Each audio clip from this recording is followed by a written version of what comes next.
Our students are the future. How we advance innovation and impact and approach equity in their classrooms will determine how we thrive as a world community. The status quo just won't cut it. That's why we're here to break the grade. Hello, breakers and difference makers. I'm Josh Chernikoff, host of How I Broke That. I'm a two-time entrepreneur in the education space, and I've successfully exited both of those companies. I've experienced my fair share of breaks in my life, and I'm here to bring my signature approach to my new show, Breaking the Grade. I'm embarking on this special journey alongside my good friend and mentor, John Gamba, Director of Innovative Programs and Entrepreneur in Residence at Penn GSE. In our podcast, you'll hear from emerging business owners in the education space who are working to transform education as we know it. Tune in as we hear about industry trends, unique principles and practices, and the attempts that have and haven't worked for our grade-breaking guests. So fellow entrepreneurs and educators, what do you think? Are you ready to take a hammer to the education space and break the grade?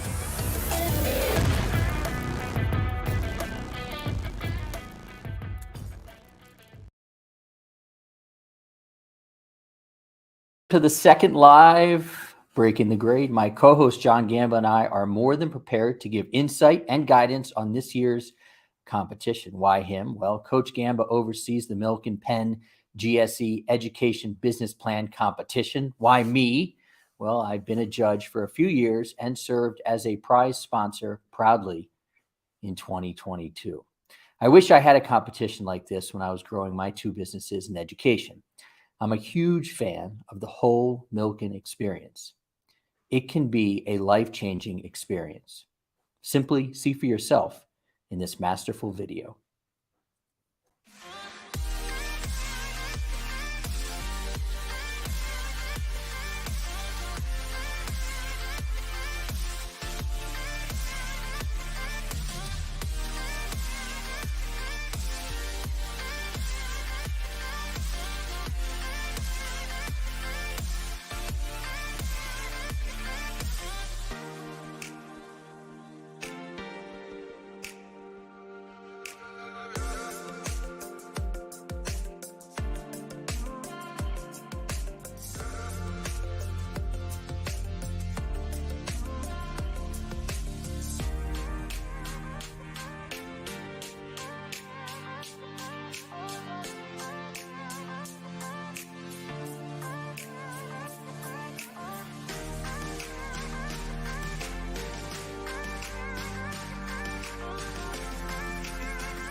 Welcome to the show, John Gamba. After the music during the countdown, after that Breaking the Grade trailer, after that video we just watched, if you're not ready to run through a brick wall, I don't know what's going to get you to run through a brick wall.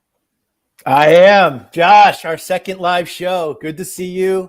Good to see everybody who's here. I love live shows. So I'm really excited to be here, really excited for introducing some guests and just jump into everything Milken. Yeah, the cool thing about being live is that you never know what's going to happen, and it kind of gives that that intensity. You know, you and I are used to recording our shows, but it is go time. We need that intensity because we are X amount of hours, you tell me, away from the applications pencils down on the Milken competition. Tell us how far away we are. Yeah, we're, I think, 48 hours away. The deadline is at 11:59 and 59 minutes, 59 seconds on Wednesday night, March 22nd. So we're very excited, and yeah, I'm just ready to dive in. That video was our 10-year anniversary video. We're now in our 14th year. So let's dive into it. Yeah, before we get in and kind of look at some visuals here, I'm going to ask you one question. So if somebody's internet goes out after this, or they got to run, or their kid walks in, and that could happen with mine because she's off school today. Why this competition? I think it's because it's basically the signature program for Catalyst at Penn GSE, the program that I help oversee at Penn's Graduate School of Education. We are all about innovation, impact, and equity in worldwide education. We do that through a continuum of programming, webinars, meetups, my entrepreneur in residence programs, podcasts like this one. But really, it's our signature program, the Milken-Penn GSE EBPC, that we like to say is really spreading around the world, open to anybody who's into transforming education as we know it. And really, it's something that lasts 8 months during the year, and we're just super excited about it. All right, you said meetups, but I heard beat-ups, and beat-ups happen too. I mean, these people, in a good way, are going to have their ideas potentially get put through a ringer, and they're going to come out the other side better. Is that true? Yeah, we do some beating up. We keep it real in entrepreneur in residence hours, and as we'll get into in today's session, we're changing it up this year. And this year we're going to be providing more support and more money, more support, more exposure than ever before. And through that process, it's not always easy. Okay. Part of the process is some tough love in terms of how you're developing your product, your platform, what your go-to-market strategy is, and what you need to do to develop an investable, sustainable, and scalable business. Perfect. All right. Well, let's start looking at that deck. Mark is our producer. Mark, if you can bring that up. Now, you can scroll right past this page, otherwise we're going to start talking about John's hair. We always do. But let's talk about, dating back to 2010, a little bit what Milken has done in this ecosystem that has been built. Yeah, as I said, it's an extension of Catalyst at Penn GSE, a center of centers that really is focused with a mission of advancing innovation, impact, and equity in worldwide education. We like to think that the Milken business plan competition is our signature program. So if we go to the next slide, give you a little bit of a flavor of what it's all about. I as you know, Josh, I am the director of innovative programs in the entrepreneur in residence at Catalyst at Penn GSE. And I oversee a lot of the Spark programming, our entrepreneurial programming, really trying to find creative and innovative ways to drive impact and equity in worldwide education. The Milken, next slide, started in 2010 through the generous support of the Milken family. We're in our 14th year. To date, we've supported over 1,500 ed tech ventures. First question we often get is it really focused on students or faculty or people who are affiliated with the University of Pennsylvania? No, we've actually supported ventures from 50 countries, 40 states. So it's really an international competition. It's open to anyone. We've provided $1.8 million in cash and prizes. That's why we like to say it's one of the preeminent business plan competitions for the education space. And we're often asked about impact. What happens after the competition? And we like to say that the winners, the semifinals, finalists, and winners have gone on to raise $150 million in follow-on capital. And we're very, very excited, and we're very humbled by that metric. That continues to grow. In the last couple of years since I've been involved, the e-closes, the social ciphers, the Readlys, the prisms of reality, they're doing unbelievable things, all the way down to our 2022 winner, Sage Salvo, who we're going to meet in a moment. Yeah. But we're really just excited about each year doing something a little bit different. So if we, John, if we go to the, yeah. Before we move on, I know you work very closely with some of these companies after the competition, because you get heavily invested in them. You want to see them succeed. So can you tell a story and paint a picture, of how you and your colleagues, I know there are lots of them out there that are supporting. We're close with Emily Foote, how that this is a starting point of a relationship. Yeah, I'll give a great example. So a classmate of mine, I graduated from the University of Pennsylvania in 1992. The eClose Institute's a great example of that. Dara Ruiz Whalen and Alana O'Reilly, they were one of the winners. They won 2 awards, I think 2019, 2020. And it was just the start of their journey. They got up there, they presented their platform that advances research and biomedical research and introduces students, high school students, to biomedical research principles. Since then, they have grown to thousands of students that they've served. They've raised close to $1 million in non-dilutive funding. And they're really focused on measuring their impact. How are students coming out of the experience in learning about the principles of biomedical research and having that be prepare them for a college and career track. They've actually had students now go through their program and matriculate to most and highly competitive universities, and some of them are now on track to pursue fields in research and medicine, which is really exciting. Yeah, and you and I can. It hasn't been released yet, but we had a wonderful show a couple weeks ago with the founders of Arbol, who won one of the awards last year. So we get a chance to get to know these folks, and then the support goes long beyond hitting submit at 11:59 and 59 on Wednesday night. So let's talk about some of those reasons that these entrepreneurs, these CEOs, should recognize, because obviously, John, they also have the business of their own business. So doing something like this takes time. So let's give them the reasons. And the first one is the chance to win big. Yeah. So this year we have more than $150,000 in cash and prizes at stake.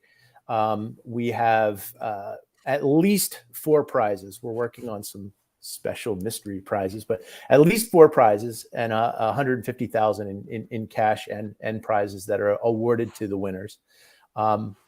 Another incredible new reason is that we're providing more support. So everyone who applies to this year's Milken will be invited to join our virtual accelerator, Catapult. And the 7 or 8 finalists who emerge later this spring will be paired with a mentor. And for 4 months, they will have an opportunity to work through what we call 4 lanes of acceleration, focusing on leadership, product, market, and fundraising. So we do an assessment, and we find out what those finalists really need in terms of support. And then we provide it through learning content and through the support of a dedicated mentor, an advisor who works alongside them through our virtual accelerator to help them on their own entrepreneurial journey. So with the pandemic, this year, we're going to be competing live and in person in New York City. It will be an event at EdTech Week, which is in association with our good partners at StartEd in New York City. Historically, we've done this on campus at the University of Pennsylvania, but now we're pushing it to the bright lights in the big city. So New York City, live and on stage, October 2nd, 3rd, or 4th. We're putting down the final plans together in terms of that finals event. And we're super excited about doing that in association with StartEd and EdTech Week. A lot of questions come to us, is this like a grant or is this like a proposal? No, usually takes, if you already have a lot of your materials prepared, 1 to 2 hours tops to put together the application and submit it. We also get questions, hey, I'm in real early stages. I haven't generated any revenue. This is really just an idea. Can I apply? The answer is a resounding yes. We welcome ideation stage companies. This is an opportunity to get your theory of action or theory of change and your logic model, your lean canvas on paper so you can initiate this process. And I can say, since I've been involved over the last 5-6 years, ideation stage companies have actually won. So in a lot of cases, we've seen companies like our future guest today who actually have a platform, have deployed an MVP, and are actually have traction in market. But a couple of years ago, we had companies that were still in very early and even ideation stages who had impressed the judges and won. So this year, there's more eligible ventures that are able to compete. To put it in March Madness terms, that sounds like a 16 seed beating a number 1 seed. Well, I did not have Princeton. I cannot believe that I'm rooting for Princeton now because I hate Princeton, being a graduate of the University of Pennsylvania. But that is exactly right. But I think it's a testament to the kind of competition we have. We really don't discriminate in terms of the stage. With one exception, we definitely do not support companies that are already really far along because we feel that 150,000 in cash and prizes wouldn't help somebody who's more in sort of post Series A, Series B, Series C, as much as it would help an ideation stage or a seed stage or a seed plus pre-Series A stage venture. So that makes sense. We love working with those types of companies. Also, just remember, we're live on YouTube. So if anybody has questions that our goal was to try and answer all the questions without having people to have to ask the questions, so that we're bringing information and new information. But if people have questions, we have our Eileen, who's on our team, who's able to receive them via YouTube and then kind of forward them to us.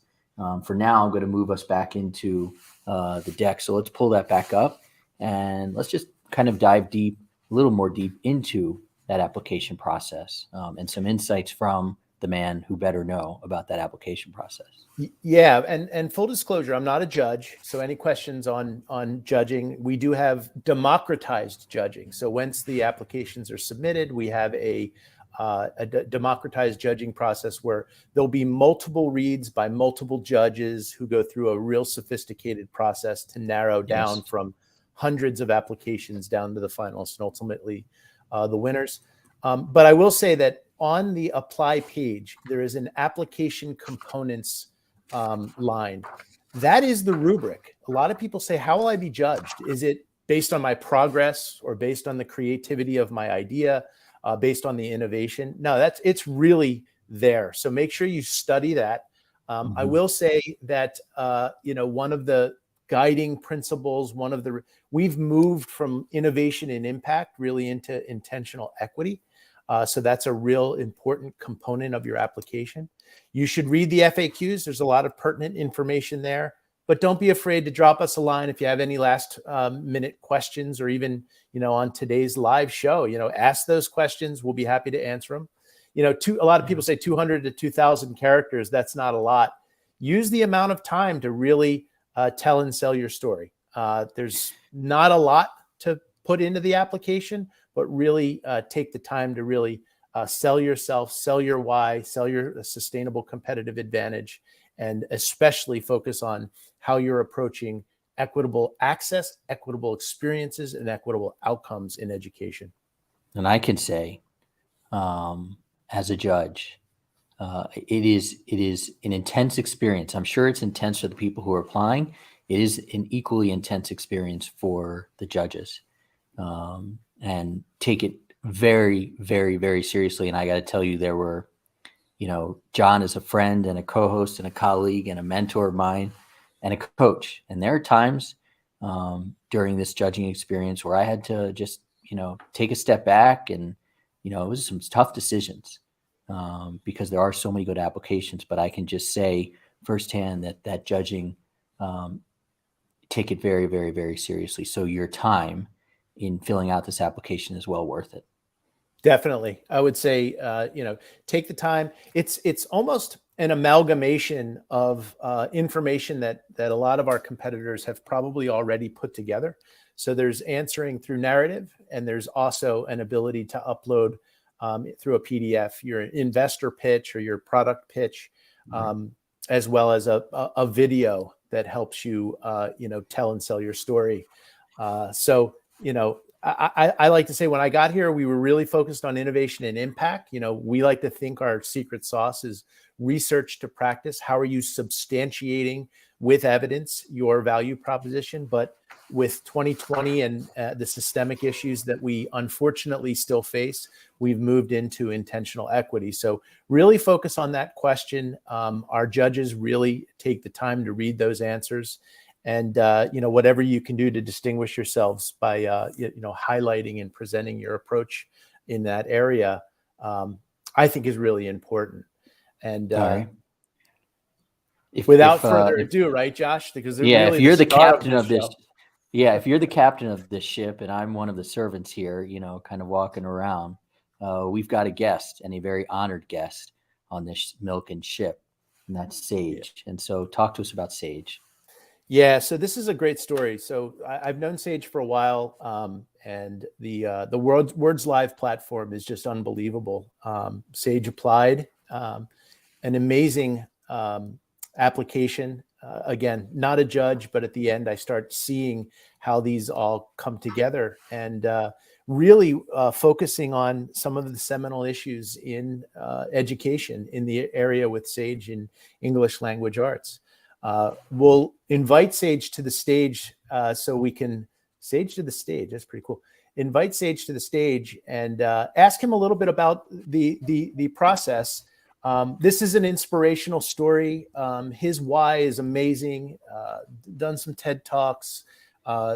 Incredibly differentiated in terms of how he's thinking about English language arts. And I'll say, Sage, you are the first one, I think, in the history of this competition who rapped your video when you applied. So welcome to the stage, Sage. Tell us a little bit about yourself, and then I'll kind of guide you through some questions that I know our guests have about your application and the process. Tell us where you're from. You ultimately winning.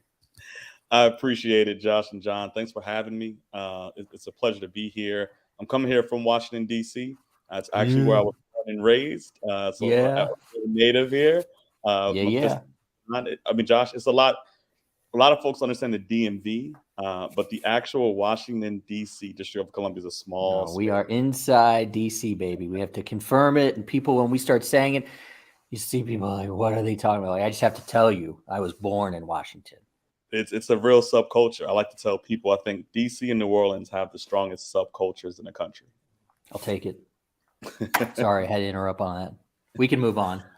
So, Sage, Words Live, just give us a little bit of background, where you've been, where you are, where you're going. I just love the story. Yeah, so you alluded to it. You know, I rapped part of my pitch video, and that's because as a songwriter. You're going to do it right now? Actually, I didn't memorize it. I could freestyle with it. I can go off the rails. But I mean, it's my passion, right? Writing has been my passion. Songwriting has been my passion. And I took an introspective approach to it because I knew the rigor that went into writing good compositions. And it was just this odd, observation I made when I began teaching at Howard University for the first time. I noticed the kids weren't writing at the level I wanted them to. And I decided to sort of investigate the problem, see where the holes and the gaps were. And because of my songwriting background, my brain just mapped to music, songwriting, poetry as a solution space. So I did that organically. I just went to classrooms. I volunteered. I didn't have a business yet. But those volunteer experiences snowballed into me becoming a repeat co-teacher, a repeat teacher trainer, and then ultimately an ed tech entrepreneur who attempted to design a platform that was doing what I was doing in classrooms, which was remixing lesson plans, bringing in that music and that poetry to help kids get literacy skills. It's amazing.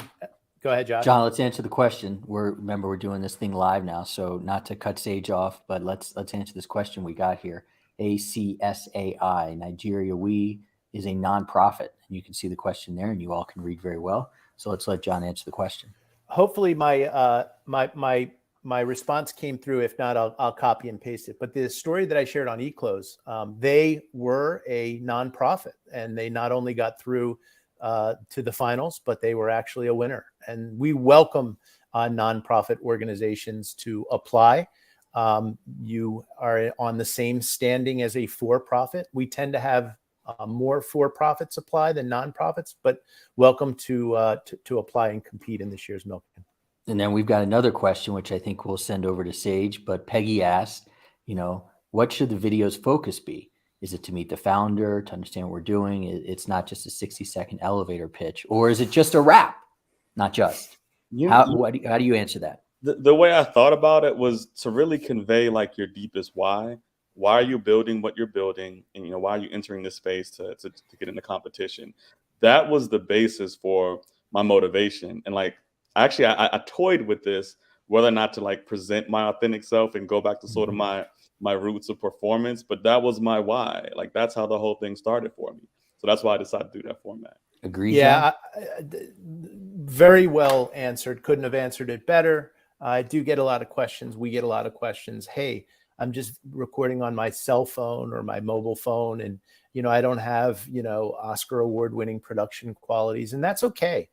We can see your why, and we are not measuring you on the quality of the video as much as we're measuring you on how well you're articulating your value proposition, your competitive differentiation, and your commitment to intentional equity. So please do not get distracted by the fact that some people will bring in, creative agencies to help with their video. We're really interested in the content, not so much the creative capacity or the graphics that go into the video. 100%. So more questions, bring them on. Let's answer them. But Sage, let's go kind of back to why you chose to apply for Milken, other than John's amazing hair. I do always talk about John's hair as well. I think it's I fun, did. Right? That's right. It's like the only thing we can pick on. I was attracted to Milken because of the prestige. In this space, I think there's a few competitions that are really headliners for the year and that people really take notice. And so more so than just like the prize money and the award, I mean, that's a huge pot. As an entrepreneur, you got to get those stepping stones to kind of level up. Those are important. But the doors that open as a result of you participating and gaining some type of award or winning, that's what you're really competing for. It's to get that community around Milken and then to open up that next set of doors for you along your journey. Yeah, let me throw something there back to the, we measure our success not only on putting on a great competition, but what we do through, during, and after to support the entrepreneurs who come through. Sage, I mentioned $150 million of follow-on capital over the last 14 years of supporting those who win and are finalists. But tell us about what's happened since the Milken. I understand you've been accepted to a very prestigious accelerator program. You're in schools, you're working with some really high profile school districts. Tell us a little bit about what's happened since last October. Yeah, so it's been nicely active, I'll say, pleasantly active. Well, two main things.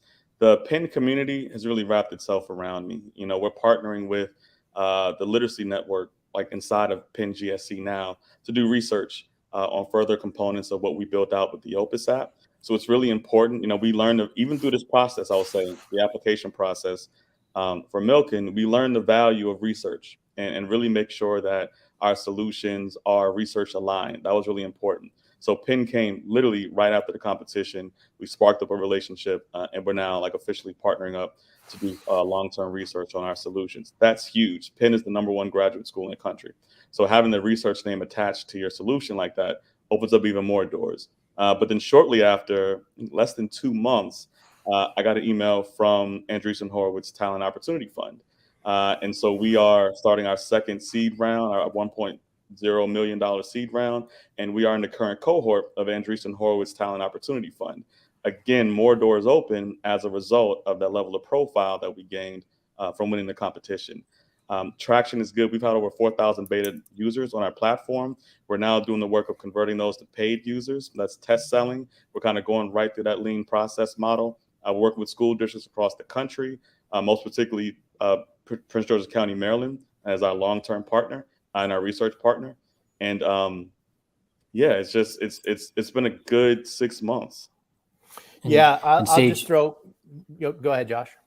I was going to say, Sage, gave it to us very conservatively and clearly, and didn't use any hockey sticks, which is something that I think we should talk about. When people are applying, it can be MVP stage, so you don't have to have a hockey stick to win this thing, right? And so just be realistic, be smart, tell the truth.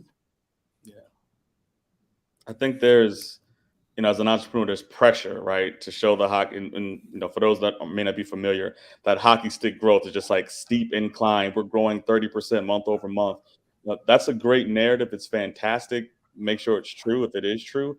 But if not, focus on your impact. right? Like I think this process, this journey has many stages. And when you're starting out, you're gathering resources, you're doing a lot of validation. So you may not have that initial hockey stick because you're literally trying to validate that your solution actually has the impact you're intending for. And when you're talking about, people's kids, because that's what education we're talking about, I do tend to place more of an emphasis on, are you fulfilling the impact that you said you want to do, rather than, this, we're 6 months old and we have, 50% month-over-month growth. Like, that's great. But now you just jumped 20% right there. You started at 30, went to 50 in a matter of 20 seconds. That's fantastic growth. How some entrepreneurs doing their pitch. Yeah.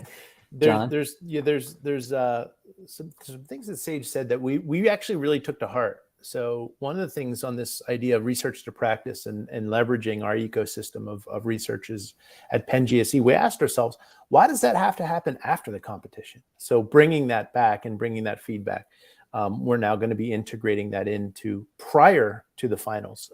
So the finalists will have access to an assessment to assess where they need support, 4 lanes of acceleration, fundraising, leadership, product, and market. We'll bring our researchers to bear to support with validation, because we believe a more validated venture is a more sustainable venture, and kind of bringing that earlier on into the process. I'll also say that there's an ecosystem of support, not just with Penn GSE, that's brought to bear through this competition. Sage mentioned Andreessen Horowitz.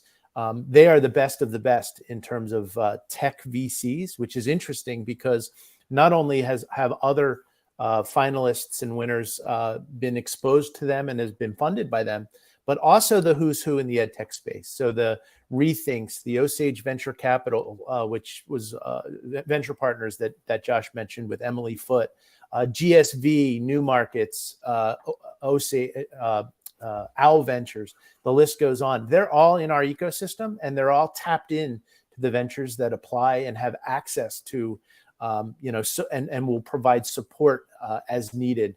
Super exciting. Sage also mentioned PG County, Maryland.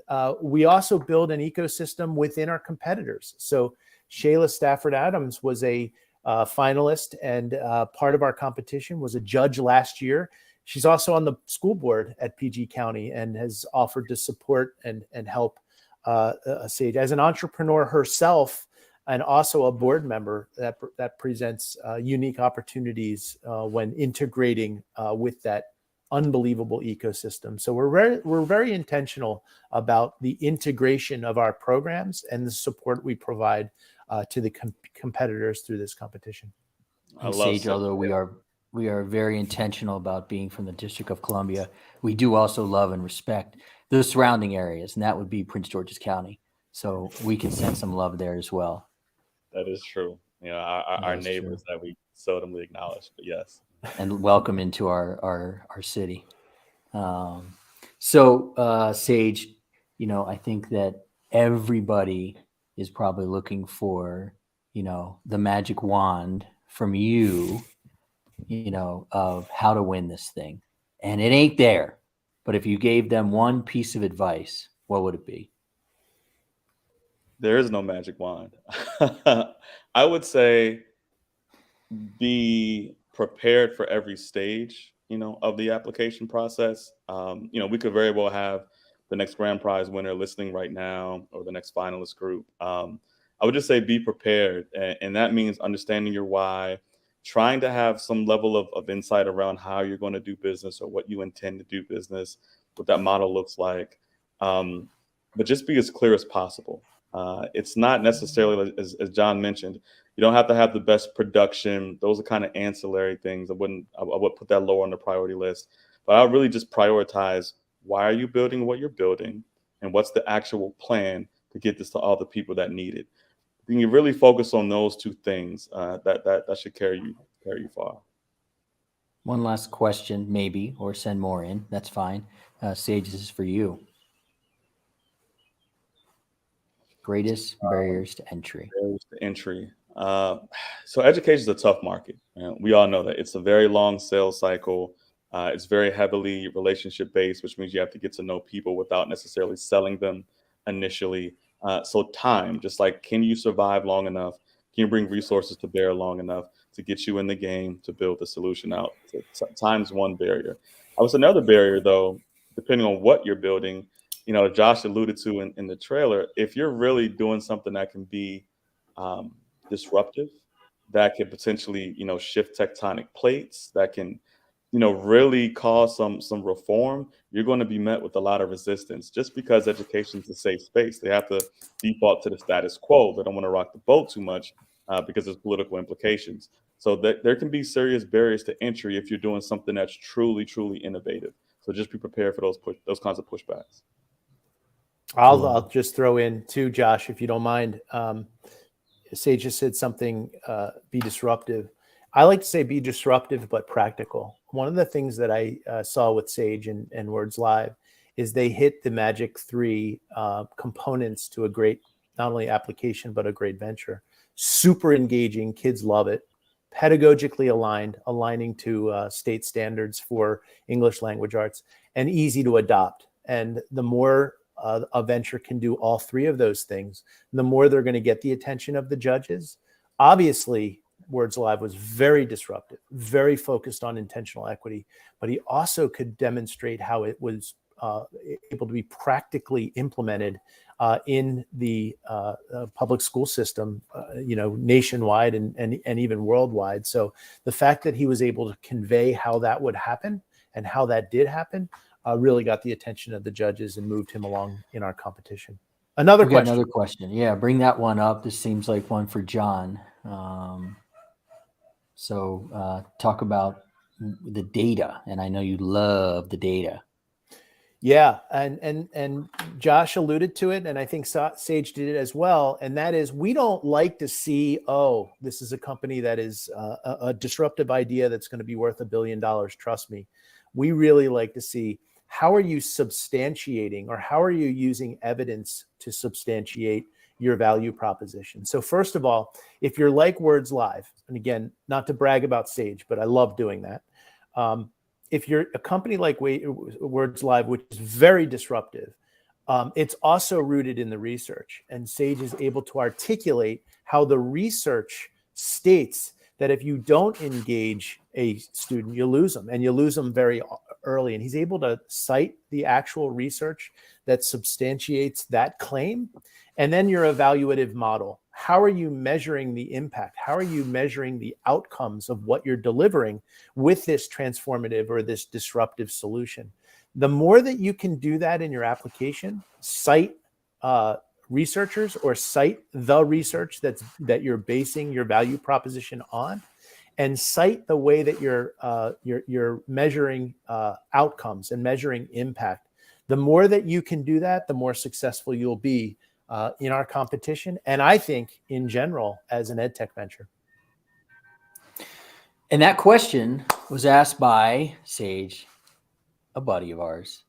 He lives in Virginia, Arlington, Alexandria. I don't know, one of those A's outside the district, But Brent is a totally good dude, Caps fan. And he might be joining us for the EdSales Elevation Experience. So if we could bring up that final slide here, where everybody kind of joined this by signing up to the EdSales Elevation Experience. This is many years of work coming into fruition for me, having run 2 businesses and really focusing on the lead generation phase of any business, but really helping companies understand how they can elevate their lead generation in the ed sales space. And it could start with the ideal client. It could be, their own needs in LinkedIn, but eventually we will be building people engines so that they can operate and grow their own businesses at scale and automate everything. So that's why you guys joined, or how you guys joined. I'll send more information as we get going on the Ed Sales Elevation Experience. Brent, you'll be in it one day. I know that. So are there any final questions, any final points, John, that you want to put so we can put a bow on this thing? Because everybody's got to get to work. It's 11:59 and 59 seconds is coming up.